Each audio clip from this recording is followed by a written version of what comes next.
شريك له وأشهد أن محمدا عبده ورسوله أرسله بالحق بشيرا ونذيرا وداعيا إلى الله بإذنه وسراجا منيرا أما بعد فإن خير الحديث كتاب الله وخير الهدي هدي محمد صلى الله عليه وسلم وشر الأمور محدثاتها وكل محدثة بدعة وكل بدعة ضلالة وكل ضلالة في النار فأعوذ بالله السميع العليم من الشيطان الرجيم من همزه ونفخه ونفسه بسم الله الرحمن الرحيم إن الله يأمر بالعدل والإحسان وإيتاء ذي القربى وينهى عن الفحشاء والمنكر والبغي يعظكم لعلكم تذكرون إن الله وملائكته يصلون على النبي يا أيها الذين آمنوا صلوا عليه وسلموا تسلیما۔ تمام حضرات درود شریف شوق نال پڑھنا۔ اللہم صلی علی محمد وعلی آل محمد كما صليت على إبراهيم وعلى آل إبراهيم إنك حميد مجيد اللهم بارك على محمد وعلى آل محمد كما باركت على إبراهيم وعلى آل إبراهيم إنك حميد مجيد۔ حضرات، میں نے جو اللہ جل شانہ کی کلام کا جو آیت مبارکہ پیش کیا، یہ وہ آیت ہے جو ہر جمعے میں ہر خطبے میں ہم علماء کرام سے سنتے ہیں۔ یہ ہر خطیب کے خطبے کا حصہ ہے، اور اس آیت کو اجمع کے نام سے بھی مشہور ہے یہ آیت، اور یہ آیت جو ہے نا اس میں تمام زندگی کی امور کے بارے میں تفصیلات جو ہے نا وہ درج ہے۔ اس آیت کا نام ہے عالمی پروگرام، کیونکہ جتنے بھی دنیا کے حساب کتاب ہے، معاشرے کی اصلاح ہے، وہ اس میں اللہ کریم نے 6 باتوں میں ذکر فرمایا ہے۔ تو حقیقت یہ ہے کہ اس آیت کریمہ میں اصلاح عالم کے لیے اسلام کا ایک عالمی پروگرام جو ہے اس میں بیان کیا گیا ہے۔ اگر کوئی غیر مسلم ہم سے بہت مختصر الفاظ میں عالمی پروگرام کے بارے میں سوال کرے کہ بھائی مختصر الفاظ میں بیان کرے، اگر یہ آیت کوئی بندہ پڑھ لے کہ بھائی یہ ہمارا مقصد ہے مسلمانوں کا، تو یہ کافی ہے۔ اور یہ آیت جو ہے نا حضرت اقسم بن سیفی رضی اللہ تعالی عنہ ایک خاندان کا سربراہ تھا، اور پورے خاندان اس آیت کی وجہ سے اسلام قبول کر کے مسلمان ہو گئے تھے۔ اور یہ آیت جو ہے نا، یہ ولید بن مغیرہ بہت سنگ دل انسان تھا، اور اس کے سخت اور اس کے دل کے جو کیفیت ہے، جو اسلام دشمنی ہے، اس آیت کی وجہ سے اللہ کریم نے اس کو مٹا دیا۔ اور اس آیت کی وجہ سے حضرت عثمان بن مظعون رضی اللہ تعالی عنہ اس کا ایمان پکا ہو گیا تھا۔ اس کے بارے میں حضرت عبید اللہ سندھی رحمۃ اللہ علیہ لکھتا ہے کہ اگر یہ آیت پوری دنیا میں عام کیا جائے تو پھر اس آیت کے تشریح کی وجہ سے جو غیر مسلم ہے یہ مسلمان ہو جائیں گے۔ حضرات، یہ آیت جو ہے نا، حضرت عمر بن عبدالعزیز رحمۃ اللہ علیہ نے اپنے خطبے کا ایک حصہ مقرر کیا تھا کہ اس میں تمام انسانوں کے بھلائی کے اور کاروبار اور لین دین کی حساب کتاب موجود ہے۔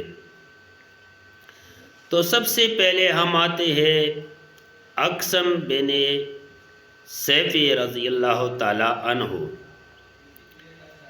یہ ایک یمنی امیر تھا، بادشاہ تھا، اپنی قبیلے کا سردار تھا۔ اس نے جب رسول اللہ صلی اللہ علیہ وسلم کے بارے میں سن لیا تو اس نے فیصلہ کیا کہ میں جا کر اس کے ہاتھوں اور اس کی زبان سے کلمہ سن کے میں مسلمان ہونا چاہتا ہوں۔ تو ان کے جو خاندان تھے، جو رعایا تھے، جو ماتحت لوگ تھے، انہوں نے بولے کہ بھائی آپ ایک مشہور سردار ہے، اگر آپ خود جائیں گے تو یہ ہم آپ کی گستاخی سمجھتے ہیں، لیکن بہتر ہے کہ ہم میں سے کوئی 2-4 بندے آپ منتخب کریں اور ہم رسول اللہ صلی اللہ علیہ وسلم سے جا کر خود سوال کریں گے، تو آپ کی جانے کی ضرورت نہیں ہے۔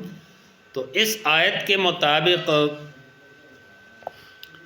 جب انہوں نے 2 بندے منتخب کیا، 2 بندے چن لیے سمجھدار سیانے کہ آپ دونوں چلے جاؤ اور رسول اللہ صلی اللہ علیہ وسلم کے بارے میں دریافت کرو کہ وہ کس قسم کا بندہ ہے، کس خاندان کا بندہ ہے، تو ہم اس کے بات مانیں گے۔ اگر قابل قبول ہو، اگر قابل قبول نہ ہو تو پھر بچ جائیں گے۔ ان میں سے 2 بندے چلے گئے اور رسول اللہ صلی اللہ علیہ وسلم کی خدمت میں عرض کر کے کہ بھائی ہم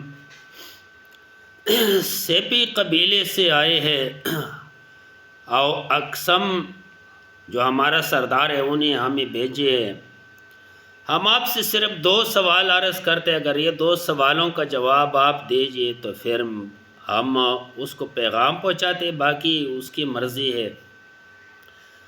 رسول اللہ صلی اللہ علیہ وسلم نے فرمایا کہ ہاں، کیا سوال ہے، اس کے جواب کیا لینا چاہتے ہو؟ تو وہ بڑے لوگ تھے، سمجھدار لوگ تھے، فیصلے والے لوگ تھے، انہوں نے ایک سوال کیا، من انتا، تم کون ہو؟ اور ایک سوال یہ کیا کہ وما انتا، تم کیا چیز ہو؟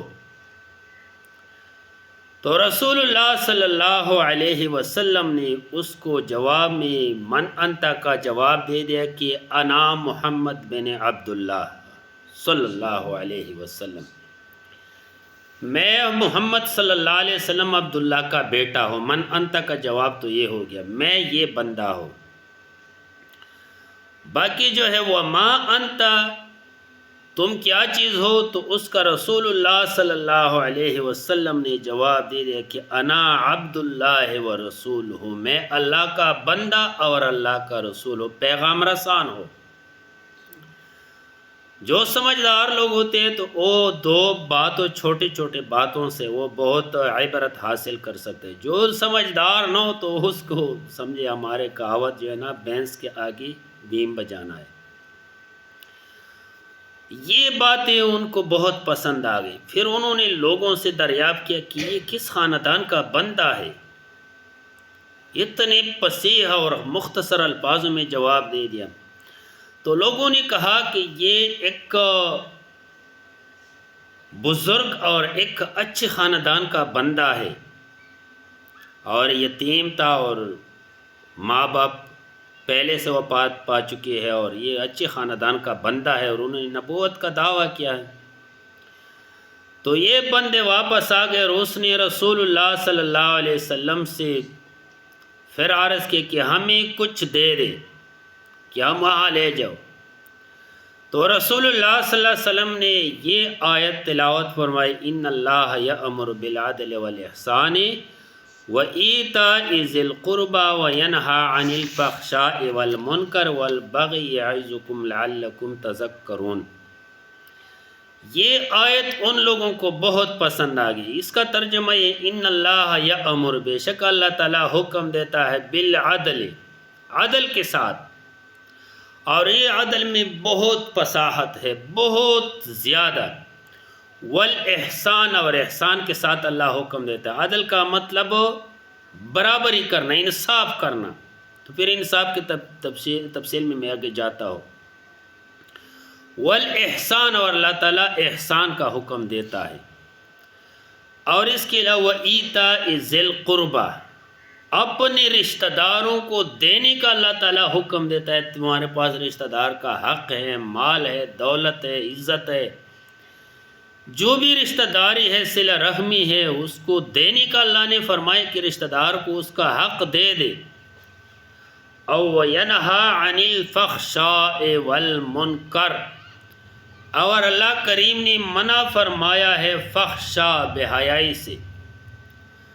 بے حیائی بے عزتی کسی کی عزت کو پامال کرنا لوٹنا تار تار کرنا اس سے اللہ کریم نے منع فرمائے. والمنکر منکر منع ناپسندیدہ اخلاق ناپسندیدہ چیزیں ناپسندیدہ کامیں.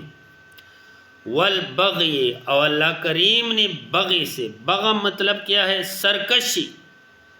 یہ سرکشی لفظ اردو میں استعمال ہوتا ہے اور یہ سرکشی کا مطلب یہ ہے اپنے سر کو کھینچ کر لے جانا. سرکشی کا مطلب یہ ہے کہ جو انسان کا معیار ہے نا اپنے معیار سے اوپر جمپ لگانا.